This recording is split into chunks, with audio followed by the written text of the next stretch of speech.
ఎవ్వరూ సంతోషంగా లేరు చంద్రబాబు నాయుడు గారి హయాంలో. ఇలాంటి పరిస్థితుల్లో లోకల్ బాడీ ఎలక్షన్స్ జరగబోతూ ఉన్నాయి.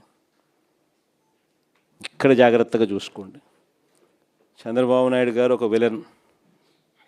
లోకల్ బాడీ ఎలక్షన్ సరిగ్గా జరగనీడు, పోలీసులను పెడతాడు, దౌర్జన్యం చేస్తాడు, బెదిరిస్తాడు, ప్రలోభాలు పెడతాడు, ఎన్నికలలో దుర్మార్గంగా గెలిచే ప్రయత్నం చేస్తాడు.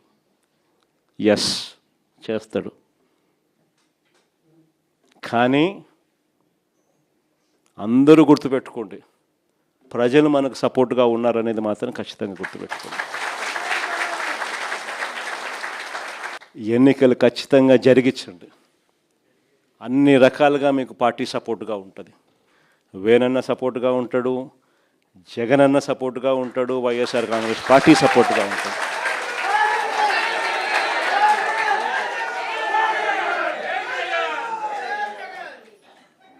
గెలుపు ఓటమిలు వాళ్ళు ఏ రకంగా మేనేజ్ చేసినా, ఏ రకంగా ఒత్తిడి తీసుకొచ్చినా, ఏ రకంగా పోలీసులను పెట్టుకొని ఏం చేసినా కూడా యుద్ధం మాత్రం జరగాలి.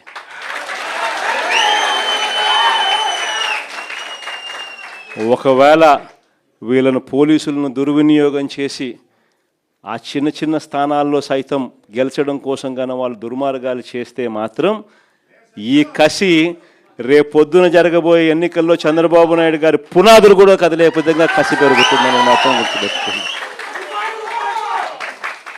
కాబట్టి ఖచ్చితంగా గట్టిగా పోటీ ఎదుర్కొందాం. ఎన్ని ఇబ్బందులు పెట్టినా కూడా కళ్ళు మూసుకొని కళ్ళు తెరిచేసరికి ఇంకొక సంవత్సరంలో జగనన్న పాదయాత్ర స్టార్ట్ అవుతుంది, ఇంకొక సంవత్సరంలో ఎన్నికలు జరుగుతాయి అనేది మనల్ని నడిపించే విధంగా మనం ఎదురును ట్యూన్ చేసుకుందాం, గట్టిగా యుద్ధం చేద్దాం.